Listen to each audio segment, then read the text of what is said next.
নাম্বারই দিছিল, আমার কোনো নাম্বার ওরা নেয় না।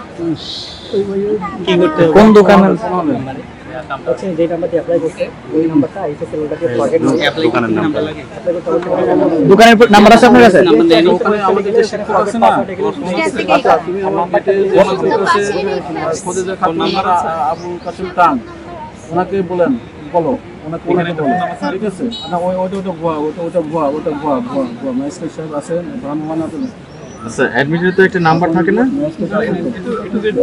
হ্যাঁ এই এক পাশে টাইপ করা এক পাশে ছবি। মেয়ে দাখিল পাস করেছে কবে পাস করেছে এখন চিন্তা ভাবনা করে দাখিল পাস কবে করছে চিন্তা ভাবনা করে বলতে হবে আপনি না এখন ধরেন আপনার একটা টেনশনে রয়েছে ধরেন সেটা তো আমি কে তো দায়ী করে তো দাখিল পাসের সময় বলতে পারছেন না এটা তো স্বাভাবিক আলিম পাস করেছে কবে আচ্ছা হ্যাঁ কেউ মা জি জি এটা কুষ্টিয়ার যে ডেট তো অনেক আগেই শেষ হয়ে সরকারি কলেজের এখান থেকে কাটাকাটা মোড় মধুমপুর তাহলে এটা প্রিন্ট হলো কি করে?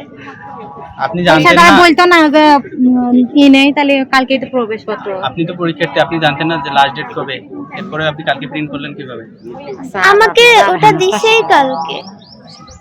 আবেদন করছিলেন কবে? আবেদন করছিলাম লাস্ট ডেটে একদম আবেদন করছিলাম। ওই যে দোকানে আবেদন করছিলেন ওইখান থেকে প্রিন্ট দিতে নাকি আলাদা? না প্রিন্ট আমাকে আলাদা আমাকে লিংক দিছিল একটা পিকচার টাইপ বা লিংক দিছিল, যাই হোক ওইটা আমি নিয়ে যেয়ে দিছি কম্পিউটারের দোকানে, ওইটা ওনারা কিভাবে পাইছেন লিংকটা পাইছেন কিভাবে ওটা আমার নাম্বারে দিছিল। সেই নাম্বারটা কোথায় ওটা তো বাসায় রেখে আসছে, এটা আমার ফার্স্ট টাইম। তবে একটা বিষয় প্রিন্ট যেখান থেকে করেছি আর যেখান থেকে আবেদন করেছি দুইটা ভিন্ন। দোকানগুলোর নাম কি আপু একটু যদি বলতেন?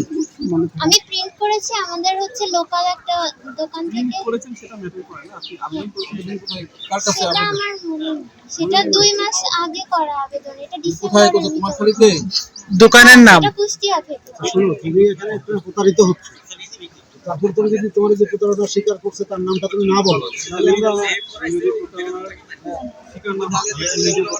হ্যাঁ অবশ্যই আমি প্রতারণার শিকার হয়েছি, না হলে আমি আজকে এখানে কেন আসবো? একটা ফেক জিনিস নিয়ে আমি এখানে এসে হ্যারাসমেন্টের না, তোমাকে মানে ওই ওই যে তোমার সাথে প্রতারণা করছে তাকে তো আমাদের এখন ধরতে হবে।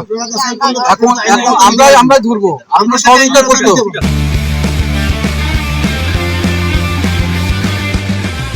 আজকে উচ্চ ভর্তি পরীক্ষায় একজন পরীক্ষার্থীকে পাওয়া গেছে পরীক্ষা কেন্দ্রের বাইরে। তার নাম ইসলাম এবং তার কাছে যে অ্যাডমিট কার্ডটা পাওয়া গেছে সেই অ্যাডমিট কার্ডটা একটা টেম্পার্ড অ্যাডমিট কার্ড পাওয়া গেছে।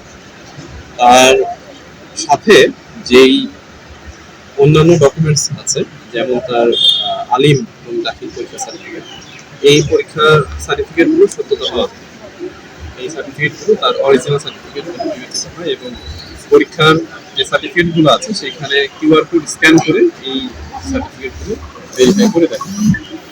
কিন্তু যে বিষয়টা ঘটেছে এখন সেটা হচ্ছে যে এই অ্যাডমিট কার্ডটা অ্যাকচুয়াল যে অ্যাডমিট কার্ড পাওয়ার প্রসিডিউর, একজন আবেদন করবেন নিজে আবেদন করবেন এবং তার ফোন নাম্বারে একটা ওটিপি যাবে, ওটিপি যাওয়ার পরে সেখানে তার বাকি তথ্য আসবে এবং একই সাথে এখানে এবার তার একটা সেলফি ভেরিফিকেশনের মাধ্যমে তার ডাবল অর্থাৎ টু স্টেপ ভেরিফিকেশনের মাধ্যমে তার একটা অ্যাডমিট কার্ড আসার পর অ্যাপারেন্টলি যে অ্যাডমিট কার্ডটা পাওয়া গেছে এই অ্যাডমিট কার্ডে দেখা গেছে তার রোল নাম্বার, এই রোল নাম্বারটা একটা ফেক রোল নাম্বার। এই ডিজিটে কোনো ধরনের কোনো রোল নাম্বার নাই। মূলত এখানে যে বিষয়টা ঘটেছে যে তার ইনসিনসিয়ারিটি, তার অদক্ষতা, তার অজ্ঞানতা এবং তার দায়িত্বহীনতার প্রমাণ পাওয়া যায়। তাই তাকে বাংলাদেশের এক্সিস্টিং যে আইন আছে তাকে আমরা পাবলিক পরীক্ষা আইন 1982 এর আওতায় তাকে মুচলেখা নেওয়া হচ্ছে যে সে যেন আর কখনো এই ধরনের দায়িত্ব